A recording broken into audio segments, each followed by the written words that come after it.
오늘 우리 신년 감사 예배입니다. 영상으로 참여하시는 우리 모든 성도님 환영하고 우리 축복하는데요. 한번 같이 우리 인사하시겠습니다. 하나님께서 크신 은혜 주실 줄로 믿습니다. 우리 옆에 있는 분 가족들하고 성도들하고 같이 한번 인사하겠습니다. 하나님께서 크신 은혜 주시는 줄로 믿습니다. 할렐루야. 예. 오늘 우리 말씀의 제목은 광야가 주는 선물입니다. 신년감사 예배는 성경적으로 볼 때 그저 한 해의 시작 정도보다는 아주 더 큰 의미와 뜻이 있습니다. 신년 감사 예배는 새로운 한 해를 기대하면서 드리는 예배인데 올해는 작년의 그 무기력함을 그대로 안고 이어지는 예배 같아서 새로운 기대와 어떤 꿈과 비전보다는 무겁게 여겨지는 그런 신년 예배가 아닌가 생각이 되어집니다. 어떻게 보면 에, 광야 한복판에 우리가 서서 이 광야를 어디로 가야지 이 광야를 벗어나는가? 이리 가야지 광야를 벗어나나? 이리 가야 광야를 벗어나는가? 광야의 끝은 어딘가 모르는 그런 생각이 드는 것 비슷하게 오늘 우리가 새해를 시작하면서 이 코로나가 이게 언제 끝날 것인가? 이게 이렇게 끝날 것인가? 저렇게 끝날 것인가? 올 안으로 끝날 것인가? 아니면은 이게 몇 년을 갈 것인가? 아니면 뭐 한순간에 끝날 것인가? 우리가 아무것도 모르는 그런 상황에서 우리가 예배를 드리기 때문에 오늘 제가 본문의 말씀을 광야가 주는 선물이라. 우리는 분명히 지금 광야에 있는 거예요. 우리는 지금 이 광야와 같은 지금 상황 속에 있습니다. 그러나 광야라고 해서 다 우리가 메말라 죽는 게 아니라 광야에 하나님이 주시는 선물이 있다라는 거죠. 광야에 하나님이 주시는 그 선물을 우리가 발견해야 된다라는 것이죠. 오늘 이 예배를 통하여 광야에 주시는 그 선물을 다 소유하시기를 주님의 이름으로 축원합니다. 신명기 8장 오늘 본문의 말씀은 고난의 광야가 왜 필요한지, 이곳에서는 무엇을 생각하고 무엇을 묵상해야 되는지, 광야가 우리에게 있을 때 우리는 어떻게 지내야 하는지. 사실 모세가 이 출애굽 2세대들에게 가나안에 들어가기 전에 지금 이렇게 다시 한번 교육을 시킨 말씀이 신명기의 말씀, 특별히 이 8장의 말씀은 왜 우리가 지금 이 광야에 떠들고 있는가? 왜 우리가 이 광야에서 지금 훈련을 받고 있는가? 이 광야에서 하나님이 주시는 메시지가 뭔가? 이 고난을 통하여서 하나님이 주시는 선물이 뭔가? 은혜가 뭔가? 이거를 알려주기 위하여서 이 말씀을 기록한 것입니다. 그래서 오늘 2절 말씀에 보면 간략하게 나오는데 2절 말씀을 함께 같이 읽겠습니다. 시작. 내 하나님 여호와께서 이 40년 동안에 내게 광야길을 걷게 하신 것을 기억하라. 이는 너를 낮추시며 너를 시험하사 내 마음이 어떠한지 그 명령을 지키는지 지키지 않는지 알려 하심이라. 예. 여기에 보니까 이들이 광야를 몇 년을 지났다고 하는가 하면 40년 광야를 지났다. 40년의 광야 생활을 했다. 그런데 여기 중요한 게 있습니다. 40년 혼자 한 게 아니에요. 이스라엘 백성들만 40년 광야 생활한 거 아니에요. 하나님이 함께 하셨다라는 거죠. 광야길을 가는 동안에 여호와께서 함께 하신 것을 기억해라 이거예요. 기억. 사람들은 참 어리석습니다. 사람들은 참 부족합니다. 이렇게 광야길을 가면 무슨 생각만 하면 나만 광야길을 간 줄 알아요. 나만 광야길에서 고생한 줄 알아요. 나 혼자만 광야길에서 헤매인 줄 알아요. 그런데 성경에 보면 늘 하나님이 함께 하신 거예요. 광야길에도 함께 하셨고 사망의 음침한 길에도 함께 하셨고 죽음의 골짜기에도 하나님은 함께 하셨어요. 근데 사람은 그렇게 생각 안 해요. 우리도 흔히 간증을 할 때에 우리 뭐라고 말합니까? 내가 그때 얼마나 힘들었는데, 내가 그때 얼마나 고생을 했는데, 내가 그때 얼마나 눈물 흘렸는데, 나만 눈물 흘린 것만 기억하는 거예요. 하나님도 나와 함께 눈물 흘리셨고, 하나님도 나와 함께 고통을 겪으셨고, 그리고 눈물 흘리는 나를 위로하시고 품어주시고 함께 하신 그 부분에 대해서는 모르는 거예요. 그냥 한번 그냥 언급하고 지나가면 끝이지, 진짜 하나님이 그렇게 하셨다라는 고백을 하는 분들은 별로 많지가 않습니다. 오늘 이스라엘 백성들도 마찬가지입니다. 광야 40년 동안의 그 세월 속에 하나님이 처음부터 과정 그리고 마지막까지 함께 하셨음을 우리가 기억하실 수 있기를 원합니다. 그래서 저도 목회자로서 신년감사 예배를 드리면서 이렇게 기도를 합니다. 여러분들을 향하여서 제가 드리는 기도예요. 하나님, 광야의 터널을 지나가는 성도님들에게 하나님의 은혜가 임하기를 원합니다. 우리는 분명 코로나라는 우리가 경험해보지 못한 이 광야를 지나가고 있습니다. 터널을 가고 있습니다. 그런데 이 터널을 지나가는 동안 하나님의 은혜가 임하게 될 줄로 믿습니다. 하나님의 역사가 나타날 줄로 믿습니다. 첫 번째로 광야의 이유가 뭐냐? 징계와 훈련이라는 거죠. 하나님은 왜 이스라엘 백성을 고난의 광야길로 내모셨는가? 여기에는 동전의 양면과 같은 두 가지 이유가 있습니다. 하나는 징계적인 측면입니다. 하나님이 왜 이스라엘 백성들을 광야에 내모셨는가? 하나는 징계적인 측면. 그래서 5절에 보시면 너는 사람이 그 아들을 징계한 같이 내 하나님 여호와께서 너를 징계하시는 줄 마음에 생각하고, 사람이 그 아들을 징계할 때가 있잖아요. 그 징계하는 것처럼 지금 하나님께서 이스라엘 백성들을 징계하기 위해서 광야로 몰아놓으셨다. 하나님께서 우리에게 징계하시기 위하여서 코로나라는 광야로 몰아놓으셨다. 그 다음에 두 번째는, 광야의 이유 두 번째는 훈련적인 측면입니다. 훈련적인 측면. 오늘 여기 징계한 같이 5절에서 나오는 징계한 같이라는 이 단어는 원어로 보면 훈련하다, 잘못을 깨닫게 하다, 강력히 충고하다라는 그 뜻을 가진 야사르라는 그런 단어입니다.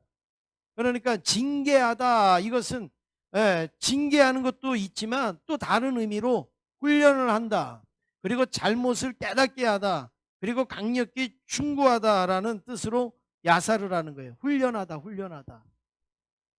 그러니까 하나님이 광야에다가 이들을 몰아넣으신 것은 자기의 주먹을 의지하고 자기의 힘을 의지하고 자기의 머리를 의지하던 그 이스라엘 백성들을 광야에다가 몰아넣으셔서, 광야에서 내가 하나님 앞에 훈련받지 아니하면 나는 살아갈 수 없는 거구나, 이것을 깨닫게 하기 위하여서, 훈련을 시키기 위하여서 광야라는 곳에 가서 하나님은 연단을 시켜주신 것이죠. 여러분, 훈련받는 곳이 편할 수가 없는 거예요. 훈련받는 곳이 아늑할 수가 없는 거예요. 훈련받는 것은 거친 곳이고, 훈련받는 것은 힘든 곳이고, 그리고 외롭고, 그리고 눈물이 나는 그런 곳이 훈련받는 곳입니다. 거기에 가서 이제 하나님을 신뢰하도록, 내가 하나님을 믿어야 되겠구나, 이것을 깨닫게 하기 위해서 하나님은 우리를 때로는 광야로 보내주신다라는 겁니다. 왜 하나님이 광야에서 우리를 낮추시고 줄이게 하십니까? 세상 사람들은 사람이 떡으로만 사는 줄 알지만 하나님을 믿는 우리들은 사람이 떡으로만 사는 게 아니라는 것을 깨닫게 하기 위해서 하나님의 입으로 나오는 말씀으로 살 수 있다는 것을 깨닫게 하기 위하여서 하나님은 광야로 보내주신다는 것이죠. 그래서 우리는 이 고난의 이유, 징계적인 측면과 훈련적인 측면을 우리는 잘 염두에 둬야 될 것입니다. 두 번째는 고난이 없는 인생은 없다라는 겁니다. 이 세상에서 광야길이 없는 인생이란 존재하지 않습니다. 예수님도 광야에 가셨고 예수님도 고난의 길을 가셨습니다. 그렇다면 오늘 우리의 인생도 고난이 없는 인생이 없고 시험이 없는 인생이 없고 광야길을 가지 아니하는 인생은 하나도 없습니다. 예수님이 공생애를 시작하실 때 제일 첫 번째로 세례를 받으셨습니다. 세례를 받으시고 어디로 가셨는가? 마귀에게 시험을 받으러 광야로 가셨다. 그런데 마귀에게 시험을 받으러 광야를 가셨는데 여기 마가복음에는요 아주 재밌는 표현이 나옵니다. 재밌다기보다도 의미 있는 표현이 나옵니다. 마가복음 1장 12절 그 말씀을 우리 한번 같이 읽겠습니다. 시작. 성령이 곧 예수를 광야로 몰아내신지라. 뭐라고 그랬어요? 성령이 예수를 어디로요? 광야로 뭐 했다고요? 몰아냈다. 몰아냈다라는 것은 억지로 강제적으로 어떤 물리적인 힘을 가해서 이제 광야로 가도록 하셨다라는 거예요. 성령님이. 아니 그 예수님이 사역을 시작하시는데 아니 어떻게 예수님을 광야로 몰아내냔 말이에요. 이 몰아내신지라 굉장히 격한 표현 아닙니까? 예수님은 사역을 시작하기 전에 광야에 내몰리셨습니다. 예수께서 이 공적 생애를 시작하시기 전에 반드시 거쳐야 되는 코스가 뭐였느냐? 광야였기 때문에 그리 가신 거예요. 예수님이 하나님의 사역을 하기 전에 광야가 코스였다면 오늘 우리들 예수님을 따르고 예수님의 제자라고 하는 우리들도 광야가 우리의 당연한 코스가 돼야 될 것입니다. 때로는 뭐 이런 광야가 있을 수 있고 저런 광야가 있을 수 있겠죠. 요즘 같으면 코로나라는 이 광야, 이게 우리에게 또 어떻게 보면 코스여서 이 광야를 통하여서 또 하나님께서 우리에게 또 하시고자 하는 말씀, 그 의미가 있다라는 것입니다.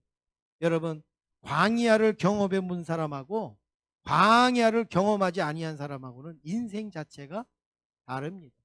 그래서 흔히 눈물에 젖은 빵을 먹어보지 아니한 사람은 인생을 말하지 말라라는 말이 있지 않습니까? 그렇습니다. 고난을 겪어보지 아니하고 광야길을 가보지 아니한 사람은 인생을 말할 수가 없어요. 인생의 가치를 논할 수가 없어요. 인생이 좋으냐 나쁘냐 말할 수가 없다라는 겁니다. 적어도 인생을 말하려면 고난을 겪어보고 광야길을 가본 다음에 인생이 어떻다 말할 수가 있는 거 아니겠습니까? 저는 군대에 그 당시에 안 갈 수도 있는 그런 상황이었습니다. 시력 검사만 해도 제가 군대에 안 갈 수 있는 그런 상황이었습니다. 그런데 저는 지원해서 현역으로 입대했고 현역으로 제대했습니다. 그 바카스 옛날에 선전에 나오는 그게 저의 모습이더라고요. 옛날에 어떤 선전이 있었는가 하면 신병검사를 받으러 갔는데 눈이 안 좋은 거예요. 근데 군대는 꼭 가고 싶은 거예요. 이 청년이. 그래서 어떻게 하느냐, 군의관을 보니까 이 검진표를 이렇게 짚는 군의관이 수백 명 수천 명을 하잖아요 이걸. 그러니 얼마나 이게 지루하겠습니까?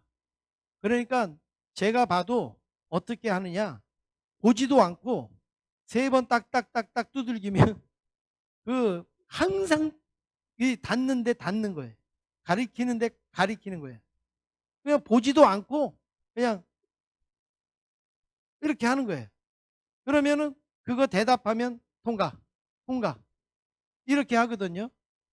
그래서 제가 앞에 앉았어요. 이 군의관이 찝는 데를 외운 거예요. 첫 번째는 가, 또 두 번째는 이쪽으로 열린 거, 뭐 세 번째는 뭐 이렇게 외웠어요. 그래가지고 그냥 뭐 하여튼 일단은 통과를 해야 되니까 외워갖고 보지도 않고 첫 번째 하면 뭐 두 번째 뭐 세 번째 이렇게 하니까 통과 이렇게 해서 제가 입대를 하게 됐는데 그 장면이요 바카스 선전에 그대로 나오는 거예요. 제가 무슨 얘기를 안 했는데 저 같은 이제 청년도 있었겠죠. 그래서 제가 현역으로 입대를 해서 지원해서 이제 입대를 했는데 제가 입대한 이유가 뭐겠습니까? 할 수 있으면 군대 안 가려고 하고 할 수 있으면 군대 면제됐으면 하는 예, 그런 사람들도 있는데 저는 일부러 지원을 해서 군대를 갔습니다. 왜 그랬는가? 이제 제가 목회자가 될 것인데 이제 제가 목사가 될 것인데 저는 자라는 동안에 뭐 전체적으로 어려운 시기에 자랐지만 그래도 제가 개인적으로 크게 고통받거나 크게 어려움을 당하는 그런 고난은 없었어요. 그런 광야는 없었어요. 제가 뭐 온 가족을 다 먹여 살려야 된다든지 뭐 아니면 뭐 이런 어떤 이 고통이 있을 텐데 저는 그 정도는 아니었어요. 그래서 제가 나중에 목회자가 되어져서 여러분 고난을 참으십시오. 여러분 고난을 견디십시오. 인내하십시오. 이런 설교를 할 수 있겠는가? 저는 그래 보지 않았잖아요. 저는 그렇게 참아보지 않았잖아요.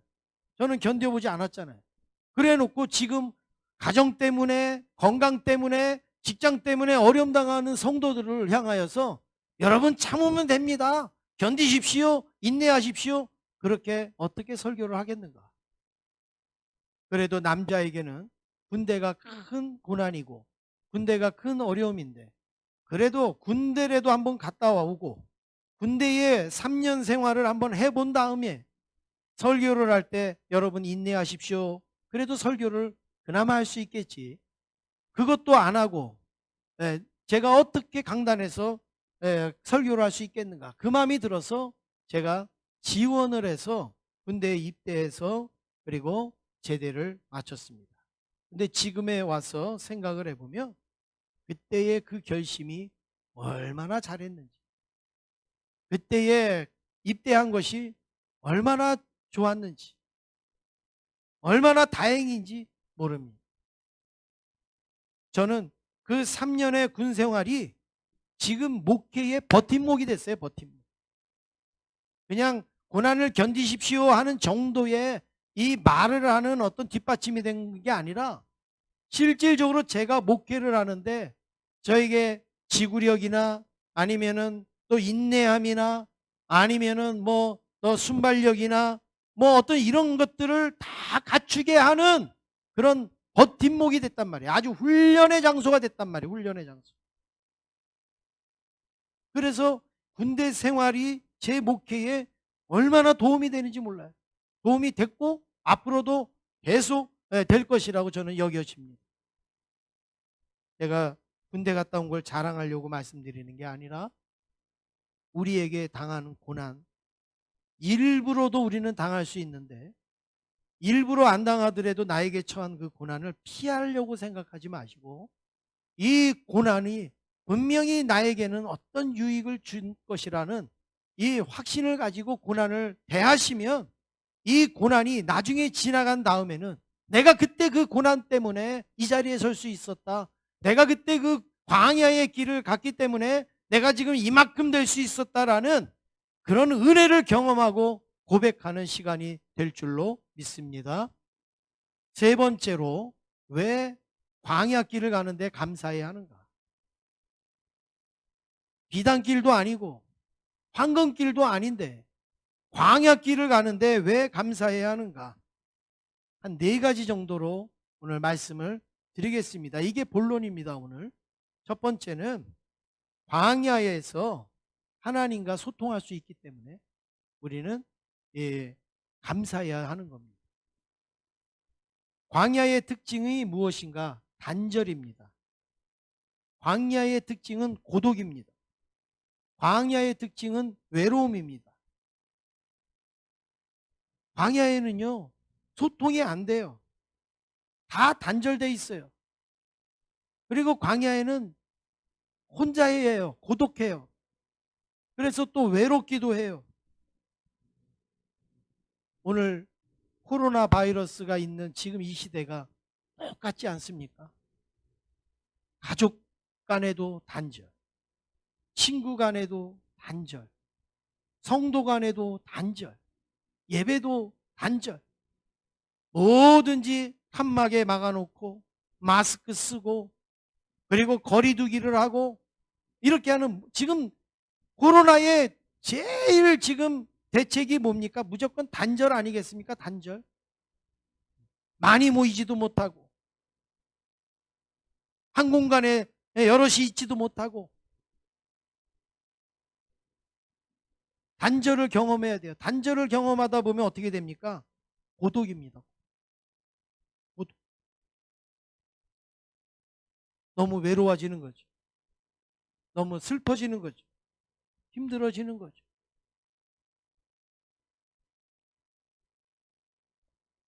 코로나 거리두기로 사람들이 지금 고독해지고 있고 가족들도 오고 가지 못하고 외로워지고 어제가 우리 어머니 생신인데 가지도 못했어요. 선물만 보내드렸어요. 단절이에요, 단절. 나라와 나라도 단절이잖아요. 여행도 못 가고 또 오고 가지도 못하고 단절. 사람과 사람과의 관계도 단절이에요.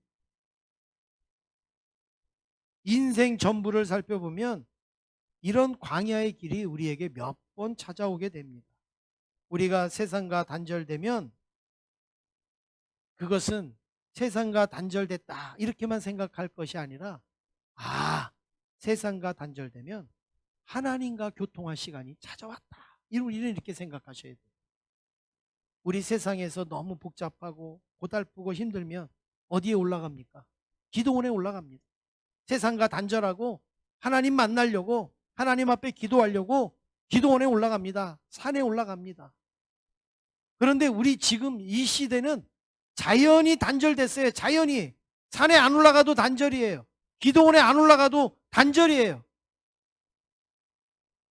이럴 때에 우리가 할 수 있는 게 하나님과 소통해야 되겠다. 지금까지는 너무 세상과 소통하느라 바빴어요. 하나님과 소통할 시간이 별로 없었어요.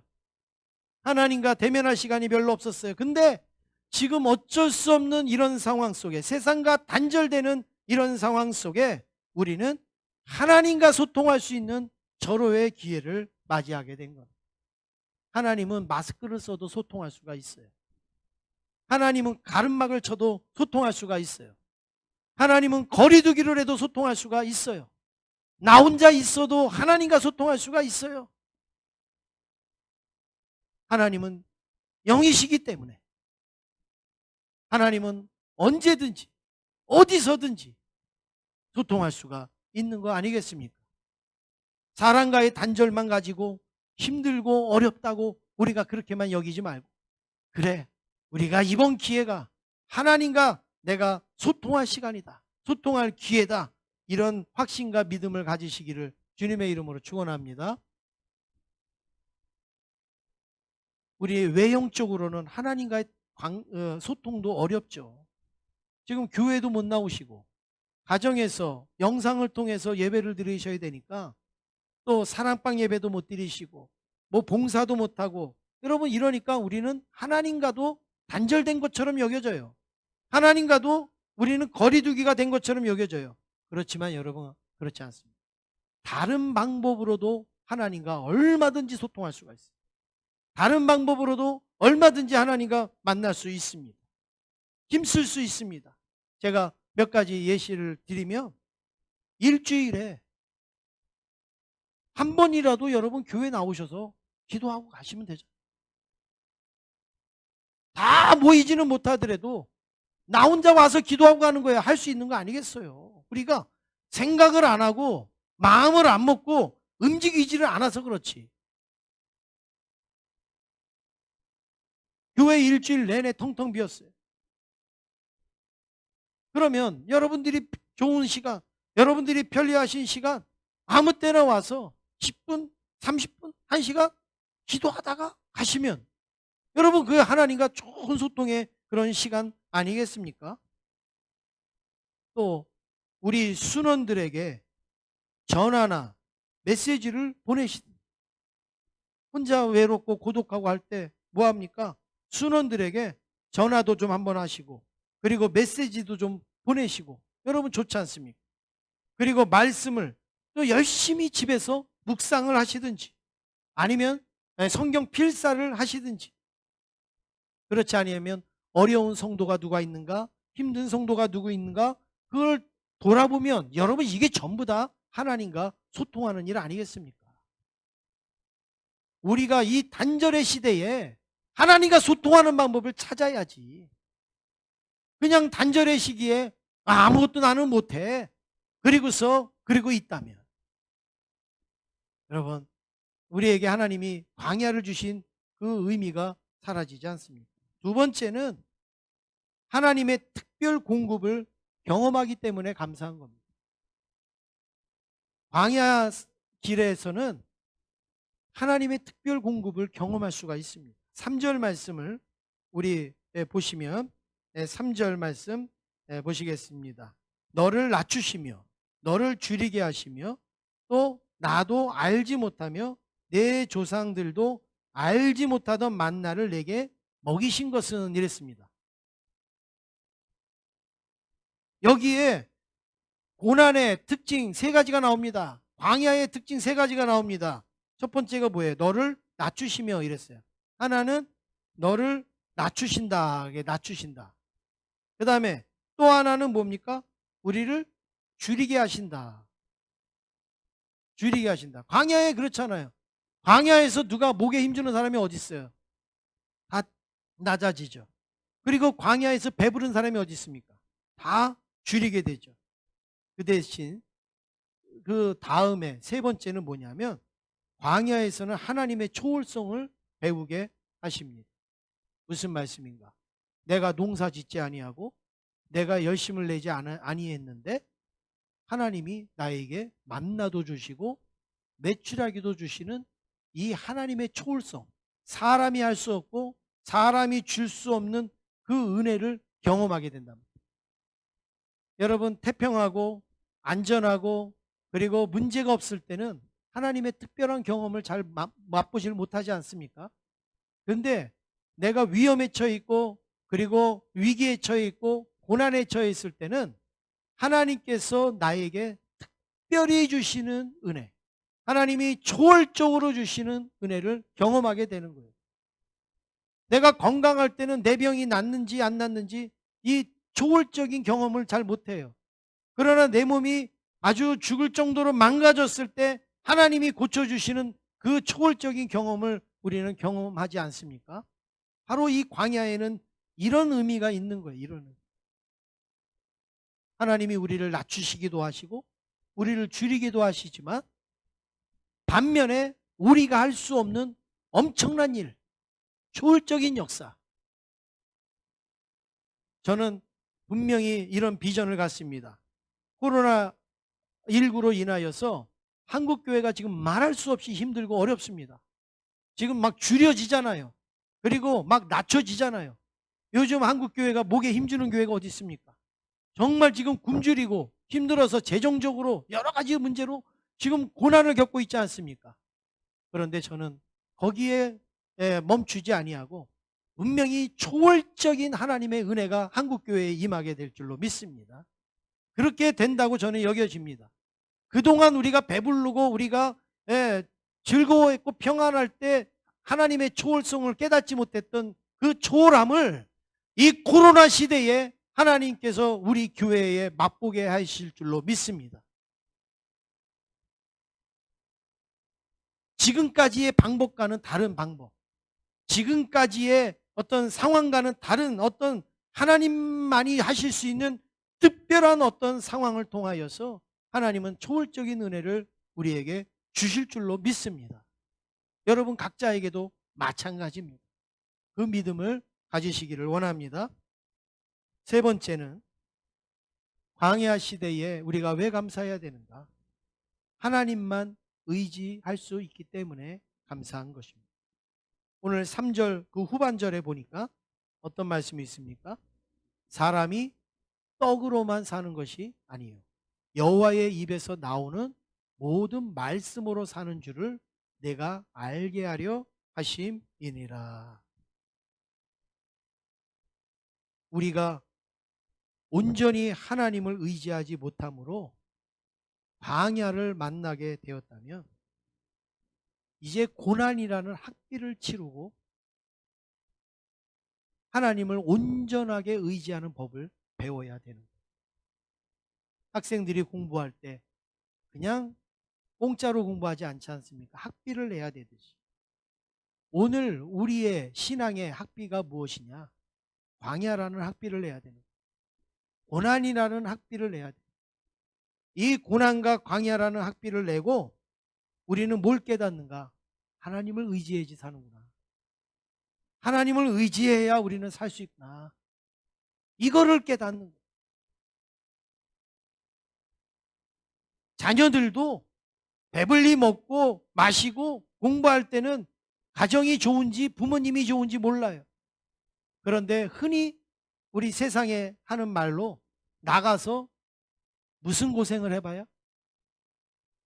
개고생을 한번 해보면 가정이 좋은지 부모님이 소중한지를 아는 것처럼 하나님을 온전히 의지하지 못했던 우리들이 광야의 길을 걸어가면서 하나님을 의지해야 하는 것이 우리에게 복이구나. 하나님의 말씀에 순종하는 것이 바로 우리의 은혜구나. 이것을 학비를 지불하고 우리가 얻게 된다라는 말씀입니다. 그래서 우리는 광야를 만났을 때 이런 기도를 해야 됩니다. 하나님, 우리가 떡으로 살아가는 인생이 아니라 하나님을 의지하며 사는 인생이 되게 하여 주시옵소서. 지금 신명기 3장에 나왔잖아요. 8장 3절에 나왔잖아요. 사람이 떡으로만 사는 게 아니에요. 뭐로 살아요? 하나님의 입으로 나오는 말씀으로 사는 거예요. 머리로는 알아요. 그런데 실질적으로 우리의 삶 속에서는 떡으로만 사는 줄 아는 거예요. 그래서 떡 많은 데로만 다녔고 떡 얻은 데로만 우리가 힘을 썼어요. 그런데 광야 생활을 맞이하다 보니까 여러분, 우리에게 지금 중요한 게 떡이 아니잖아요. 하나님의 입으로 나오는 그 말씀을 우리가 믿고 의지할 때 우리의 인생은 승리한다라는 사실입니다. 마지막으로 네 번째, 우리가 광야에서 감사하는 이유가 무엇입니까? 회복을 소망하기 때문에 우리는 감사하는 겁니다. 7절 말씀을 한번 같이 읽겠습니다. 7절입니다. 시작.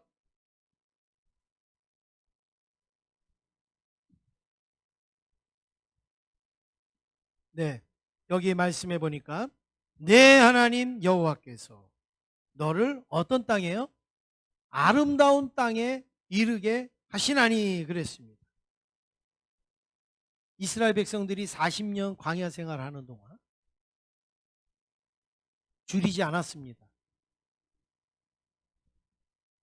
힘들었지만 그래도 40년 동안 신발이 헤어지지도 않았습니다. 하나님께서 만나도 주시고 메추라기도 주시고 구름 기둥과 불 기둥 주셔서 안전하게 지내도록 하셨습니다. 그런데 여러분, 우리가 여기에서 정말 중요하게 생각할 게 있어요.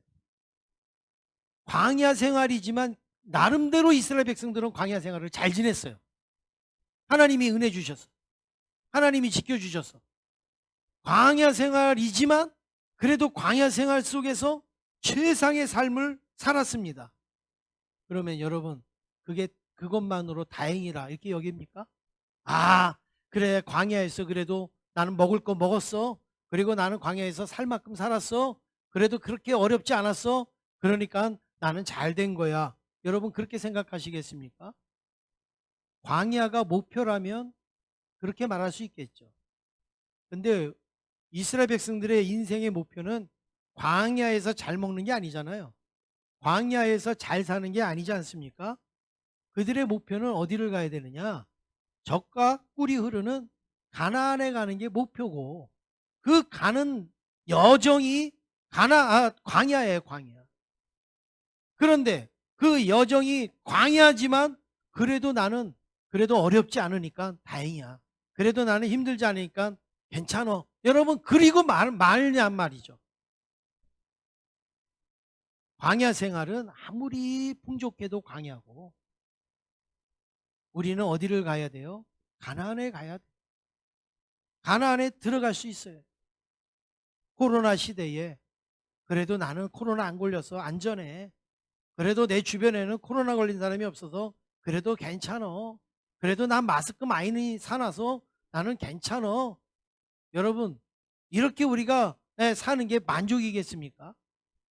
분명히 우리에게는 새 희망이 있어야 되고 새 비전이 있어야 되고 꿈이 있어야 될 줄로 믿습니다. 광야 시대를 지나면서 가나안 땅을 바라본 이스라엘 백성들처럼 오늘 우리들도 이 광야를 지나는 동안 하나님이 우리에게 주시는 큰 선물 그리고 큰 축복을 우리는 기대하시고 바라보실 수 있기를 간절히 원합니다.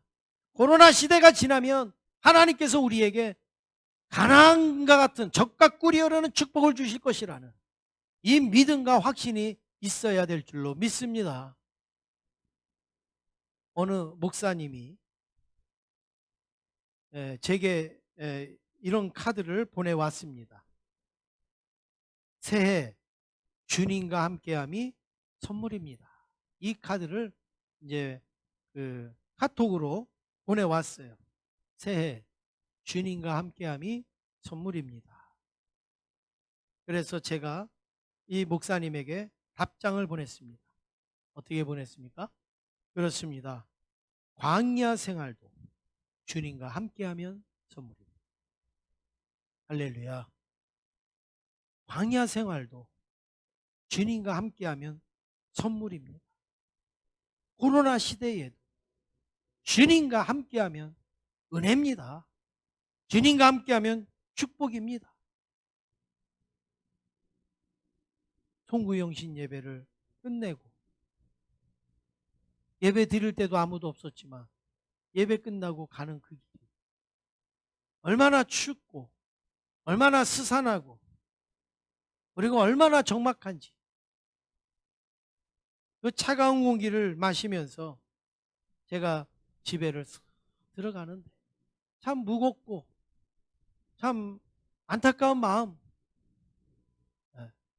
송구영신 예배를 드리면 항상 복적복적했잖아요. 청년들하고 뭐 우동을 먹으러 가기도 하고 뭐 아니면 덕담을 나누기도 하고 뭐 아니면 뭐 귤을 까먹기도 하고 뭐 게임도 하기도 하고 뭐 하여튼 이렇게 조금 뿌듯한 마음으로 집에를 들어갔는데 정말 그 집에 들어가는 그 길이 얼마나 만약 우리 성도님들도 아마 비슷했을 거예요. 정말 날은 춥지요. 그리고 스산하지요. 사람도 없죠. 적막하지요. 꽁꽁 얼어붙은 이 겨울과 같은 이 날씨에 집에 들어가면서 제가 문득 이런 생각을 했습니다. 그래. 이런 겨울이 얼핏 보면 다 죽은 것 같잖아요. 나무도 죽은 것 같고 풀도 죽은 것 같고 땅도 죽은 것 같고 얼었고 죽은 것 같지 않습니까? 그런데 이런 겨울이 언제 지날까? 한 달 있어도 안 지나요. 2달 있어도 안 지나가요. 언제 지나갈까? 우리는 막막해요. 그런데 여러분 신기한 것은 어느 순간이 되면 그 눈을 뚫고 냉이가 나오잖아요. 어느 순간 되면 그 눈밖에 없던 그 땅에 눈을 뚫고 냉이가 올라오지 않습니까? 그리고 막 새싹이 여기저기서 돋아나고 그리고 꽃들이 피고 아지랑이가 막 피어오르면서 온통 세상이 생명으로 가득 차지 않습니까? 생명. 온통 세상이 막 활기차지 않습니까? 몇 달 전만 해도 다 죽은 것 같은 거예요. 다 얼은 것 같은 거예요. 그런데 어느 순간에 보니까 냉이가 올라왔네. 새싹이 돋았네. 꽃이 피었네. 아지랑이가 막 올라오네. 온 세상이 푸릇푸릇하고 그리고 막 생명이 막 용솟음 치는 것 같은 그런 모습을 우리가 보지 않습니까? 그때 우리가 이렇게 말합니다. 언제 봄이 왔지? 벌써 봄이 왔네. 우리는 그러잖아요. 특히 우리 제천에는 겨울이 길어가지고 근데 언제 봄이 왔지? 벌써 봄이 왔네. 제가 그 마음이 확 들어온 거예요. 송구영신 예배 마치고 들어가면서. 지금 우리는 코로나에 쌓여서 TV를 봐도 코로나, 서점에 가서 책을 봐도 코로나, 정치를 해도 코로나, 사람들하고 대화를 해도 코로나, 저 구치소에도 코로나, 여행도 코로나, 예배도 코로나, 그냥 이 코로나에 갇혀서 우리의 모든 생활이 죽은 것 같잖아요. 겨울에 꽁꽁 얼는 것처럼 우리의 삶이 완전히 갇혀진 것 같은 그런 삶을 살고 있지 않습니까? 그런데 어느 순간에 냉이가 올라오듯이 하나님께서 우리에게 새 생명을 주시고 새 은혜를 부어주시는 그 축복이 우리에게 임하게 될 줄로 믿습니다. 그때 우리가 뭐라고 고백할 것 같아요? 언제 코로나가 사라졌지? 언제 코로나가 물러갔지? 야, 이제 코로나가 어디 갔어? 분명히 우리가 이렇게 고백하게 될 날이 오게 될 줄로 믿습니다. 여러분, 이게 광야의 길을 걷는 우리들에게 소망입니다. 지금은 안 보이잖아요. 지금은 냉이도 안 보이고 꽃도 안 보이고 아무것도 안 보이잖아요. 그런데 분명히 그때 가면 언제 그랬지라는 그 표현이 오늘 저와 여러분의 입에서 터져나오게 될 줄로 믿습니다. 이 믿음을 가지고 이제 저와 여러분들이 한 가지 결심을 했으면 좋겠습니다. 신년감사 예배에 우리가 결심을 한 가지 했으면 좋겠습니다. 물론 코로나로 시작하는 한 해지만 우리가 결심하는 것 그냥 감사하기로 결심하자. 이것저것 살펴보고 주변 보고 그래서 감사한 게 아니라 어차피 우리 광야예요. 그렇지만 우리의 마음에 하나님이 주실 은혜를 미리 생각하고 미리 우리가 여기고 감사하기로 결심하고 시작하자고요. 네. 오늘 이 시간부터 그래 코로나 때문에 죽겠어, 코로나 때문에 힘들어, 그거 남들이 하는 말 똑같이 다 하지 말고 오늘 우리 모든 성도님들은 그냥 감사하기로 결심하고 오늘 한 해 시작했으면 좋겠습니다. 어떻게 광야에서 감사하는지를 우리가 한번 보여주자고요. 세상에 코로나 시대에 감사가 뭔지를 우리가 한번 이야기해 보자고요. 광야 시대에 하나님이 주시는 선물이 뭐냐, 이거를 우리가 한번 발견하자고요. 지금까지 알지 못했던 하나님을 우리가 발견했으면 좋겠습니다. 지금까지 깨닫지 못했던 하나님의 은혜를 발견했으면 좋겠습니다. 지금까지 단절됐던 하나님과의 우리의 관계가 소통이 되어졌으면 좋겠습니다. 분명 우리는 코로나라는 광야의 시대를 지나고 있지만 이 광야의 시대에 하나님의 선물을 준비하고 계실 줄로 믿습니다. 이 선물이 이 신년 예배를 드리는 저와 여러분 가정에 우리의 삶 속에 아름답게 하나님께서 각 가정에 로켓 배송하는 것처럼 우리의 가정에 선물로 안겨 주실 줄로 믿습니다.